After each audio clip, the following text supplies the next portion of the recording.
Energy ಅಂದರೆ ಮನಸ್ಸು. ಎಲ್ಲ ಕಾಯಿಲೆ ಶುರುವಾಗುವುದು ಮನಸ್ಸಿನಲ್ಲಿ, ಸಾಯುವುದು ಮನಸ್ಸಿನಲ್ಲಿ, ಬೆಳೆಯುವುದು ಮನಸ್ಸಿನಲ್ಲಿ. ಹಾಗಾಗಿ ಇದನ್ನು ತಿಳ್ಕೊಂಡ್ರೆ ನಮ್ಮ ಹಲವು ಪ್ರಕ್ರಿಯೆಗಳೆಲ್ಲ ಬದಲಾಗ್ತವೆ. ಎಲ್ಲ ಕಾಯಿಲೆಗೂ ಮನಸ್ಸು ಬೇಕು, ಮನಸ್ಸಿನಲ್ಲಿ ಮುಖ್ಯ ಇರೋದು. ಮನಸ್ಸು ತಿಳ್ಕೊಂಡ್ರೆ ನೀವೆಲ್ಲ ತಿಳ್ಕೊಂಡ ಹಾಗೆ. ಆದರೆ ಮನಸ್ಸು ಎಲ್ಲಿ ಉಂಟಂತ ಮನುಷ್ಯನಿಗೆ ಗೊತ್ತಾಗೋದಿಲ್ಲ. ಅದು ಮನಸ್ಸು ಅಂತ ಹೇಳಿದರೆ ಅವರಿಗೆ ಅರ್ಥ ಆಗೋದಿಲ್ಲ.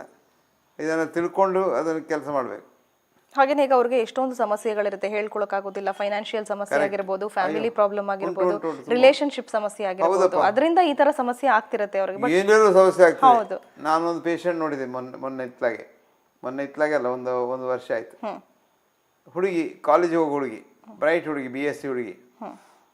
ಎಷ್ಟು ವರ್ಷ ಆಗ್ಬೋದು BSc? ಒಂದು 20 ವರ್ಷ ಆಗ್ಬೋದು, 22 ವರ್ಷದ ಹುಡುಗಿ.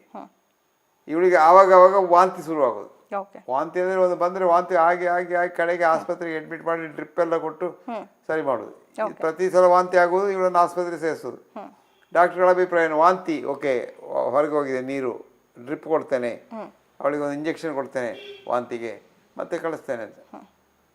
ಅದು ಪುನಃ 2ನೇ ಸಲ ಬಂದರೆ ವಾಂತಿ ಅಂದರೆ ಅವಳು ಎದ್ದೇನೋ ಅಂತ ಹೇಳಿದ್ಲು. ಸರಿ, ಒಂದು ಆ್ಯಂಜಿಯೋಗ್ರಾಮ್ ಮಾಡ್ತೇನೆ ಅಂತ. ಸುಮ್ಮನೆ ಎಂಥದ್ದು ಕಾಯಿಲೆ ಅಂತ ಆಲೋಚನೆ ಮಾಡೋದಿಲ್ಲ ಡಾಕ್ಟ್ರುಗಳು. ಆ್ಯಂಜಿಯೋಗ್ರಾಮ್ ಮಾಡಿ ಆಯಿತು. 3ನೇ ಸಲ ಹೋದಾಗ ಇನ್ನೂ ಏನು ಆ್ಯಂಜಿಯೋಗ್ರಾಮ್ ಮಾಡಿ ಬೈಪಾಸ್ ಸರ್ಜರಿ ಮಾಡಲಿಕ್ಕೆಲ್ಲ ತಯಾರು ಮಾಡಿದರು. 4ನೇ ಸಲ ಆಗುವಾಗ ನನ್ನ ಹತ್ರ ಕರ್ಕೊಂಡು ಬಂದರು ಹುಡುಗಿಯನ್ನು. ನಾನು ಕೂತ್ಕೊಂಡೆಲ್ಲ ಕೇಳಿ ನಾನು ಪರೀಕ್ಷೆ ಮಾಡುವ ಮೊದಲು ತಂದೆ ತಾಯಿ ಹೇಳಿದೆ, ನಾನು ಅವಳನ್ನು ಪರೀಕ್ಷೆ ಮಾಡ್ತೇನೆ, ನೀವೆಲ್ಲ ಹೊರಗೆ ಹೋಗಿ ಅಂತ. ಹೊರಗೆ ಹೋದ್ರು ಅವರು.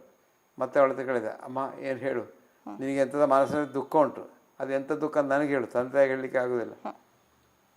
ಕೂಗಿದ್ಲು. ನಾನು ಹೇಳಿದೆ, ಕೂಗು, ಇನ್ನೂ ಕೂಗು, ಹೆಚ್ಚು ಕೂಗು. ಅದು ಹೆಚ್ಚು ಕೂಗಿ ಕಣ್ಣೀರು ಹೋದ ನಂತರ ಎಲ್ಲ ಸರಿ ಆಗ್ತದೆ.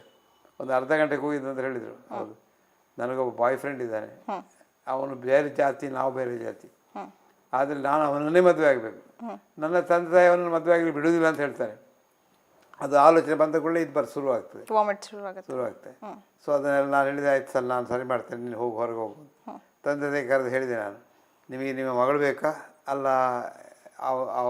ನಿಮ್ಮ ಹಠ ಬೇಕಾ, ನೀವು ಹೇಳಿದಾಗ ಮಾಡ್ತೇವೆ ಅಂತ. ನಾನು ಹೇಳಿದೆ, ನೋಡಿ, ಆ ಹುಡುಗನ ಮದುವೆ ಆಗಲಿ ಬಿಡಿ, ಅವಳೆಲ್ಲ ಸರಿ ಆಗ್ತದೆ, ಇದಕ್ಕೆ ಯಾವ ಮದ್ದು ಬೇಡ, ಯಾವ ಡ್ರಿಪ್ಪು ಬೇಡ, ಮತ್ತು ಆ್ಯಂಜಿಯೋಗ್ರಾಮು ಬೇಡ. ನೀನು ನಂಬಲಿಕ್ಕಿಲ್ಲ, ಪರ್ಫೆಕ್ಟ್ ಇದ್ದಾಳೆ, ಈಗ ಮದುವೆ ಆಗಿ ಸುಖದಲ್ಲಿದ್ದಾರೆ. ಮತ್ತೆ ಅವಳಿಗೆ ಆ ಥರ ಪ್ರಾಬ್ಲಮ್ ಆಗಿಲ್ಲ, ಏನೂ ಆಗಲಿಲ್ಲ.